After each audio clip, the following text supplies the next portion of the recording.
આમ આદમી પાર્ટીના ઈસુદાન ગઢવી, મનોજ સોરઠિયાનો જામનગરમાં ચૂંટણી પ્રચાર। ઈસુદાન ગઢવીએ કહ્યું, જામનગરમાં ભાજપ જીતશે તો સ્માર્ટ મીટર નાખશે, ખેડૂતોને ત્યાં સ્માર્ટ મીટર લગાવવાનું ષડયંત્ર।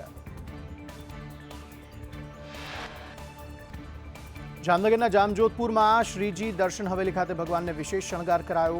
હોળી પૂર્વે રાળના દર્શન યોજાય છે, જેના ભાગરૂપે સત્સંગ મહાઆરતીનું પણ આયોજન કરાયું।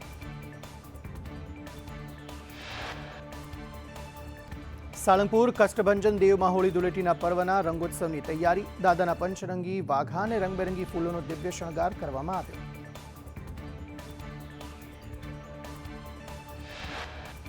કોડીનાર પોલીસે બાહુબલી મુકાદમને ઝડપ્યો। પોલીસે વેશપલટો કરી 4 દિવસ રેકી કરી હતી। લાખોની છેતરપિંડીના ગુનાનો આરોપી જેલ હવાલે। રાજુલાના મોટા આગરિયામાં સિંહના આટાફેરા। ગામમાં સિંહના આટાફેરાથી લોકોમાં ફફડાટ।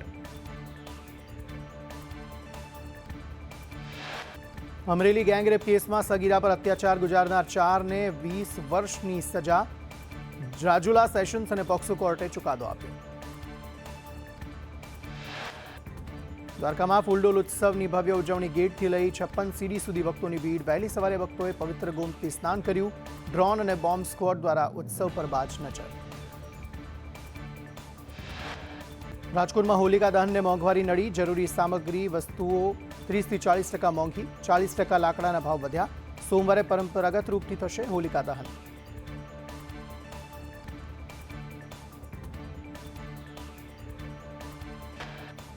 પાટણમાં ચૂંટણી પહેલા ભાજપના કાઉન્સિલર નરેશ દવેનું સભ્યપદેથી રાજીનામું। વિકાસના કામો ન થતા કોર્પોરેટરે રાજીનામું આપ્યું।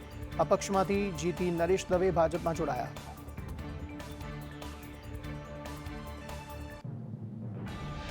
સુરત મનપાનો પ્રજાલક્ષી નિર્ણય। ₹500 ભરીને જોડાણ કાયદેસર કરી શકાશે। ગેરકાયદે જોડાણ માટે 3 ગણો ચાર્જ નહીં વસૂલાય। પીએમ મોદીએ સાણંદમાં રોડ શો યોજ્યો। પીએમના હસ્તે માઇક્રોન સેમિકન્ડક્ટરની ATMP સુવિધાનું ઉદ્ઘાટન કર્યું। ગુજરાત બન્યું સેમિકન્ડક્ટરનું હબ। અહીંથી બનશે મેડ ઇન ઇન્ડિયા ચિપ। કાર્યક્રમમાં પીએમ મોદીએ કહ્યું, ભારતમાં સૌથી મોટી AI સમિટનું આયોજન થયું। 10 વર્ષ પહેલા ડેટા અને ચિપની ચર્ચા ઓછી થતી હતી। આજનું ભારત પોલિસી અને પ્રોડક્શનમાં આગળ વધ્યું।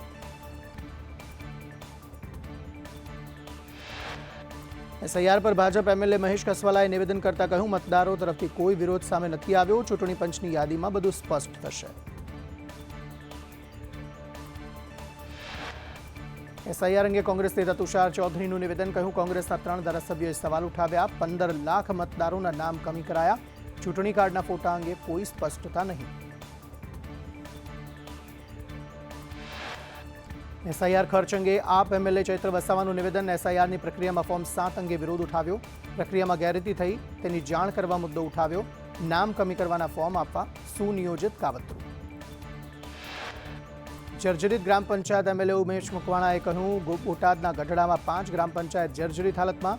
17 ગામમાં નવા બિલ્ડિંગ બનાવાશે। રાણપુરમાં 12 ગ્રામ પંચાયતમાં ઘર બનાવવામાં આવશે। બરવાળાના 23 ગામોને દિવસે વીજળી અપાઈ હોવાનું MLA ઉમેશ મકવાણાનું નિવેદન।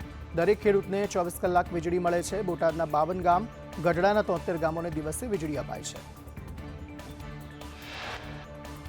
ગુજરાતમાં વીજ કર્મચારીની હડતાલ પર પ્રતિબંધ। આવશ્યક સેવા જાળવણી અધિનિયમ હેઠળ ESMA લાગુ। ઉર્જા પેટ્રોકેમિકલ્સ વિભાગ દ્વારા જાહેરનામું પ્રસિદ્ધ કરાયું। 20 માર્ચથી 6 મહિના સુધી જાહેરનામું અમલી રહેશે। જૂનાગઢ અમરેલીમાં ખેડૂતોને વીજ કનેક્શન મળતા ન હોવાના આપના ધારાસભ્ય ગોપાલ ઇટાલિયાના આક્ષેપ। અમરેલીમાં માત્ર 2 ખેડૂતોને રેગ્યુલર કનેક્શન અપાયું। સોલાર પંપ આવ્યા પછી વીજ કનેક્શન નથી મળ્યા। તલાટીકમ મંત્રી અંગે ગોપાલ ઇટાલિયાએ નિવેદન કરતા કહ્યું, ગુજરાતમાં તલાટીકમ મંત્રી હાજર રહેતા નથી। જૂનાગઢમાં પણ આ જ સ્થિતિ છે। ગામડામાં રહેતા ન હોવાથી તકલીફ પડે છે। 25 જિલ્લામાં 4498 જગ્યા પર ગોચરનું દબાણ। 50 વર્ષથી 6 માસ સુધી દબાણો હોવાની કબૂલાત। મહેસાણાની 965 ગોચર પર સૌથી વધુ દબાણ। ગાંધીનગરમાં 369 ગોચર દબાણો। SIRની કામગીરીના વધારાના ખર્ચનું બિલ ગૃહમાં બહુમતીથી પાસ થયું। એકત્રિત ફંડમાંથી વધુ રકમ ફાળવવા મંજૂરી। નાણામંત્રી કનુ દેસાઈએ માંગણી કરી હતી। ખર્ચ મંજૂરી અંગે શાસક વિપક્ષ વચ્ચે ખેંચતાણ। સીસીઈની ભરતીમાં વધુ 914 જગ્યાઓનો વધારો કરાયો. કુલ 7,338 જગ્યાઓ પર હવે ભરતી થશે. વર્ગ 3ની સિનિયર જુનિયર ક્લાર્કની ભરતી. ગ્રુપ એમાં 252, ગ્રુપ બીમાં 662 જગ્યાઓ વધી. વિધાનસભામાં અમદાવાદ જિલ્લાના ગોચર પરના દબાણોના આંકડા જાહેર. વિરમગામ તાલુકાની ગોચરમાં કુલ 2 દબાણ. દસક્રોઈ વિસ્તારની ગોચરમાં 52 દબાણ. દબાણકારોને નોટિસ આપવા કાર્યવાહી હાથ ધરાઈ. અમદાવાદ સોલા સિવિલ હોસ્પિટલમાં 199 જગ્યાઓ ખાલી. સોલા સિવિલમાં વર્ગ 1ની 1, વર્ગ 2ની 12 જગ્યા ખાલી.